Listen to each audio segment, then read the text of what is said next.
bonsoir à tous. Merci de nous rejoindre sur la première. Voici les titres de l'actualité de ce vendredi 25 avril. Ils rêvent de podium et de médailles à l'image de nos champions. Les candidats à la section surf du lycée Touyanou Le Gaïk se sont exprimés sur les vagues du spot de la Taharou ce matin. Coup de projecteur ce soir sur le parcours du rameur Christian Tipaon. Après son accident de la route et 2 ans d'hospitalisation, il a pu revenir au sport grâce à l'aide de son entourage. Les jeunes de plus en plus exposés aux dangers de la toile, une quinzaine de directeurs de centres de vacances se sont formés pour lutter contre les dérives de l'intelligence artificielle, la cybercriminalité ou les fake news. Dans notre rubrique Tehono Ta'amotu, nous nous rendrons à Taha pour parler agriculture. Le président Broderson et son ministre ainsi qu'un représentant de l'État se sont rendus sur plusieurs sites ce matin. 2 ateliers de transformation ont été inaugurés. 5 porteurs de projets ont présenté leur candidature. Parmi eux, une association. Estelle Aiho nous en parlera puisqu'elle en est la secrétaire. L'essor de la culture polynésienne continue à l'étranger et notamment en Floride. La première édition du Heiva in Miami s'est tenue avec succès au programme chant, danse et sport traditionnels. Ils rêvent de faire encore mieux que Kaolivast ou Vahine Fierro. 6 collégiens ont répondu à l'appel du lycée Touyanou Le Gaïk de Papara et sa section sportive option surf. L'établissement a ouvert ses inscriptions en partenariat avec la Fédération tahitienne de surf. À la clé, un cursus entre études et entraînement. Ce matin, sur le spot de Taharou, les candidats ont donné le meilleur d'eux-mêmes. Théophane Tétitois, Marcel Bonneau. Comme Kaolivast, ces jeunes apprentis rêvent eux aussi de devenir champions olympiques. Leur secret, un entraînement assidu. J'ai envie de beaucoup m'entraîner et de m'améliorer pour mon plus grand rêve, arriver au CT, dans le tour mondial. Et cette année, je vais essayer de faire plus de compétitions à l'étranger, les QS et tout. Comme je surfe depuis tout petit, c'est pour m'améliorer et pour surfer, changer un peu de spot et les beach breaks aussi. Ils sont 6 à espérer décrocher une place au sein de la section sport-études au lycée de Papara. Pour y parvenir, ils mettent toutes les chances de leur côté. Cécile est venue spécialement de Moorea pour encourager son fils. Oui, alors tout à fait, sachant que nous, on est de Moorea, donc il n'a pas l'habitude de venir surfer ici à Papara. Donc c'était important. Et puis aussi un soutien moral pour être sûr qu'il soit, qu'il ressente que les parents soutiennent. C'était un peu compliqué parce que je ne suis pas trop habitué aux vagues de sable. Au beach break, je ne suis pas trop habitué parce que d'habitude, je surfe que des vagues de riff. À la maison, je surfe que des vagues de riff. Du coup, c'était un peu compliqué, mais ça va.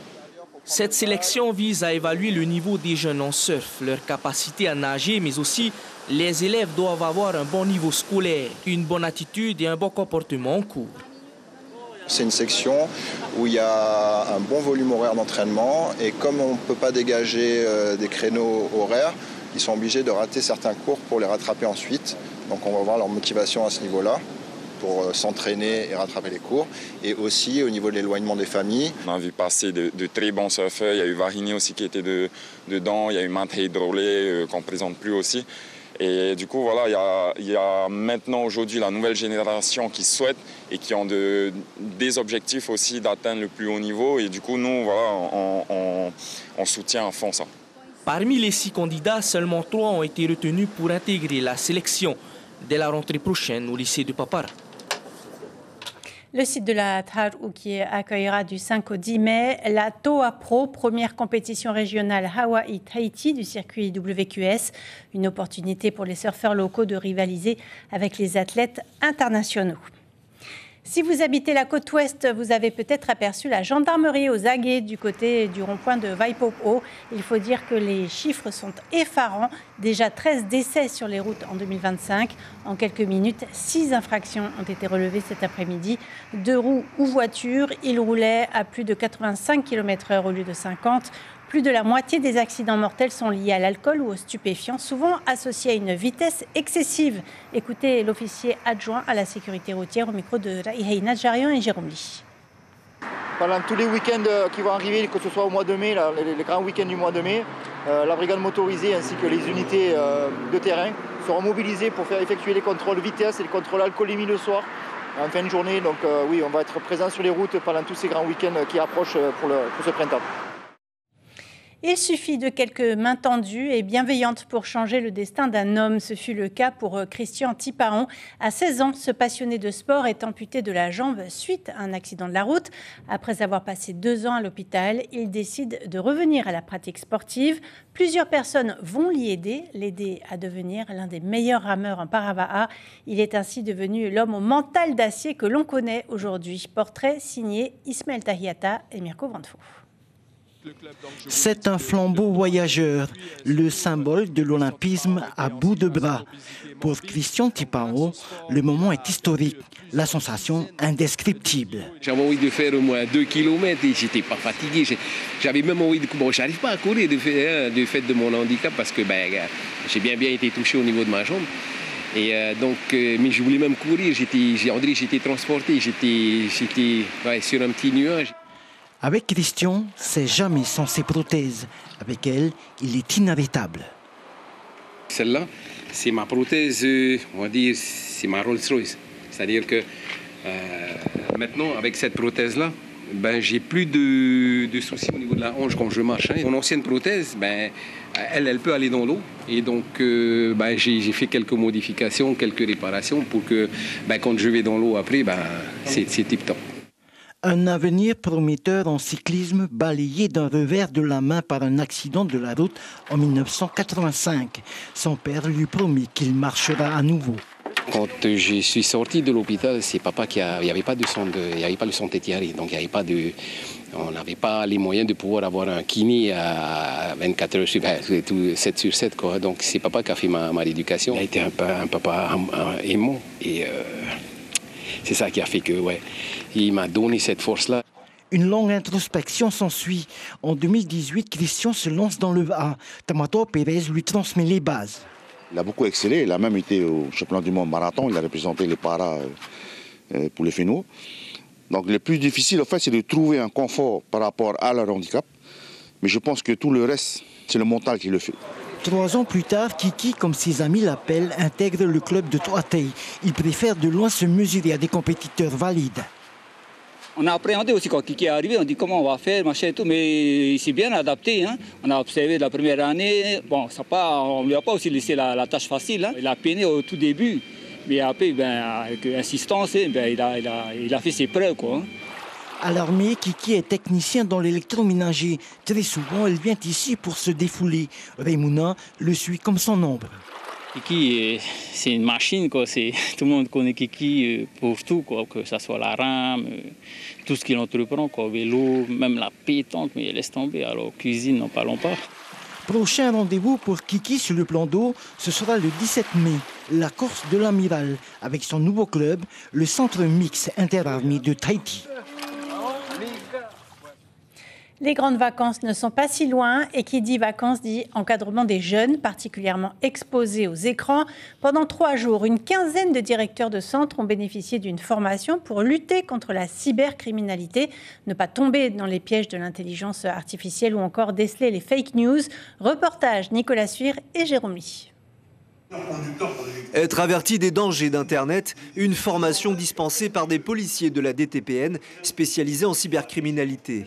Au bout de 3 jours, 15 responsables de centres de vacances peuvent mieux mettre en garde les jeunes dont ils ont la charge contre les fausses informations sur les réseaux sociaux et contre les effets néfastes des nombreuses vidéos violentes ou à caractère pornographique. On voit des vidéos sur TikTok de jeunes filles qui se prennent en vidéo, simplement en petite tenue, pour parler crûment, et qui diffusent les vidéos à un groupe d'amis. Donc parfois même c'est volontaire de leur part, mais pas volontaire dans le sens où elles le font d'elles-mêmes, volontaire parce qu'elles voient d'autres le faire sur TikTok. Une formation très appréciée par l'ensemble des participants, notamment la partie à propos de la violence. Dans nos centres de vacances, nous rencontrons beaucoup de problèmes avec des enfants qui ont ce problème de violence dans leur famille, mais aussi dans leurs écoles. Tu as souvent constaté, toi, des situations aussi de violence, c'est pareil aussi? Violence verbale? Oui, verbale, oui, souvent aussi physique. Alors, physique, on se bouscule ou on se tape? On se tape. On se tape. Contre la violence, les cyberpoliciers proposent la prévention. Il faut mettre en place de la prévention, prévenir nos enfants pour leur expliquer que le harcèlement, c'est pas bien, la violence, c'est pas bien. Et comment est-ce qu'on peut apprendre ça à nos enfants? C'est par des chants, par des scénettes. Se former à la prévention des dangers sur Internet ou ailleurs, c'est l'affaire de tous. Même pour les parents, il n'est jamais trop tard pour rattraper les cours manqués. La commune de Hitia Aotera a désormais son Whareora à Mahaena. La structure est divisée en deux, un espace dédié aux soins et une autre partie plus administrative où des agents du CEFI, l'Agence pour l'emploi, ou de la DAF, les affaires foncières, sont à la disposition de la population. Plus de 6300 habitants vont donc bientôt bénéficier de ce service public de proximité. Il ouvrira officiellement ses portes lundi. Direction Ta'a à présent avec notre rubrique Tehono Ta'amotu.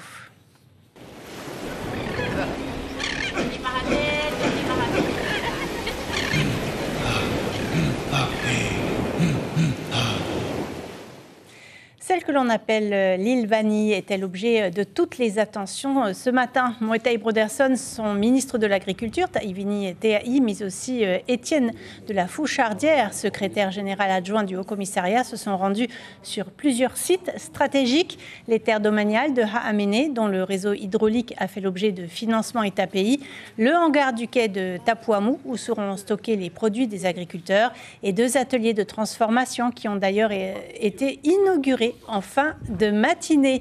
Bonsoir Ethel Aiho, vous êtes secrétaire de l'association des agriculteurs de Ta'a. Votre association fait partie des 5 candidats qui espèrent exploiter ces ateliers de transformation. Quels ont été les arguments de votre président ce matin face aux autorités? Bonsoir Cybèle, bonsoir Polynésie la Première et puis bonsoir à nos téléspectateurs. Voilà, nous étions justement candidats avec l'association Fa'ahutuya Ta'a. Alors, nous avons proposé justement d'accompagner nos agriculteurs. Nous avons 86 adhérents pour la transformation concernant justement leurs produits comme le féi, les bananes, les taros, qu'on peut transformer en frites, également en chips. Pour le coco, transformation en lait de coco, le mitihoué, voilà, il y a beaucoup de choses à faire aujourd'hui et nous sommes vraiment contents qu'il y ait ces 2 ateliers d'agrotransformation sur l'île de Ta'a. Quels sont les avantages proposés par ces ateliers de transformation? En quoi cela pourrait vous faciliter les choses? Alors déjà, je tiens à remercier le pays et également l'État pour nous accompagner justement dans ce financement. Et c'est vrai que ça va nous faciliter, étant sur une île d'Eraromat Ei, avec les transports maritimes. Nous savons qu'avec le hangar qui est prévu également pour le stockage, nous pouvons produire, transformer notre produit, non pas matière première, excusez-moi, à une transformation et à la commercialisation par la suite. Alors, votre association est toute jeune, elle a vu le jour il y a seulement 1 an et demi. Elle rassemble tout de même 86 agriculteurs, vous le disiez. Quel était votre objectif au départ, votre objectif premier? Alors, au départ, justement, nous avons pu bénéficier d'un outil qui est une pelle hydraulique, donc une drague, qui a permis justement aux agriculteurs de défricher leurs parcelles afin de pouvoir planter. Donc, Ta'a a connu de nombreux vols de vanille. La question est réglée maintenant, de ce côté-là? Alors, on peut dire qu'en ce moment, on entend moins parler de vols de vanille, mais on n'est jamais à l'abri. Quels sont les problèmes que vous rencontrez? Quelles sont les doléances dont vous avez fait part à la délégation? C'est vrai que lorsqu'on est dans l'agriculture, on a des manques de moyens, d'équipements, comme des pelles job, une nouvelle drague, une deuxième, ce serait bien également. Et après, concernant également les terres domaniales, en avoir un peu plus sur l'île de Ta'a et avoir un accès plus facile, parce que c'est vrai que quand il pleut, on a toute la boue qui coule, qui fait après la route impraticable. Voilà, avoir l'aide un peu du pays dans ce domaine-là. Le matériel, ça permet avant tout de défricher les terres, c'est ça? Oui, prioritairement, c'est pour défricher. Et le but, c'est de vendre... avec d'autres équipements, ça nous facilite. Le but, c'est de vendre aux îles voisines et à Tahiti? Tout à fait. D'où justement le hangar qui permet de stocker. Et lorsque les bateaux arrivent, on peut envoyer soit sur Bora Bora, qui est une île touristique. Donc ça tombe très bien parce qu'ils ont besoin de fruits, de légumes. Et également sur Tahiti. Quel est le produit phare de Taha? Quels sont les produits que vous cultivez? Alors en ce moment, c'est la canne à sucre. Merci beaucoup, Ethel Aiho. Je rappelle que vous êtes secrétaire de l'Association des agriculteurs de Taha. Merci beaucoup. Et ainsi se referme Tehono Ta'amotu. Merci.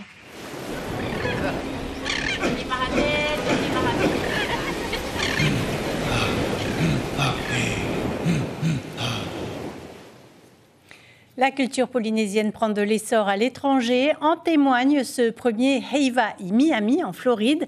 La première édition du festival a eu lieu il y a quelques jours au stade Miami Marine de Key Biscayne. Au programme découverte des traditions ancestrales de Hawaï, de Nouvelle-Zélande et de Polynésie française à travers des ateliers de danse, de chant et de sport traditionnels. Le reportage de Kalininar et de notre correspondant sur place, Olivier Canouti.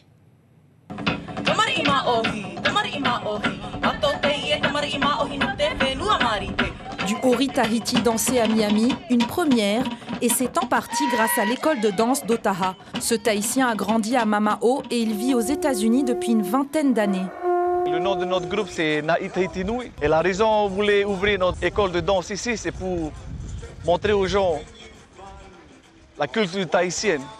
Autre tradition à l'honneur, le Va'a, une course de pirogue dans l'océan Atlantique rendue possible grâce à la collaboration entre la famille Dubois et le couple organisateur de ce festival. Il y a aussi plusieurs ateliers. Un apprentissage de parou, de musique tahitienne, il y a la danse, il y a du tatouage, il y a tout ce qui est produits artisanaux. C'est vraiment, on peut dire que il y a de tout. Pour un premier festival ici à Miami, chapeau. La culture polynésienne, sa diversité et sa richesse, c'est ce qu'a voulu partager Monica Diaz, organisatrice de l'événement. Le Heiva i Miami, c'est vraiment une célébration de la vie.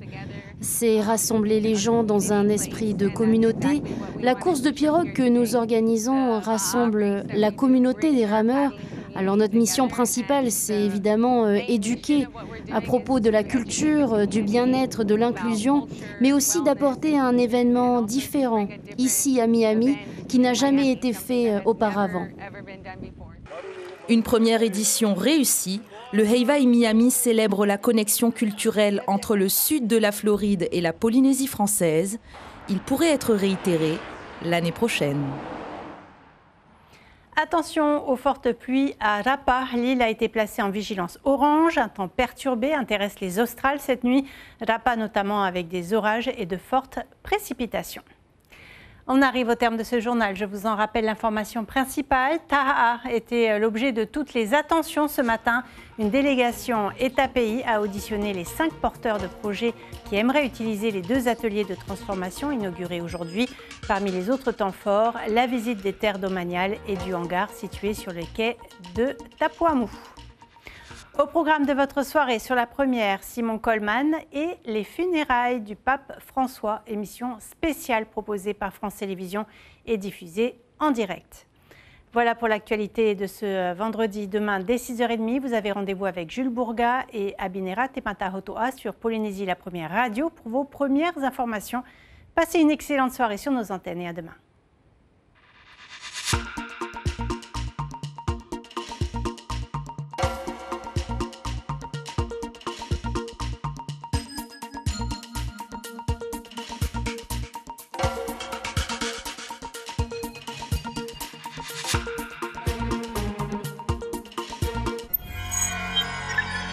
Retrouvez ce programme en replay sur notre site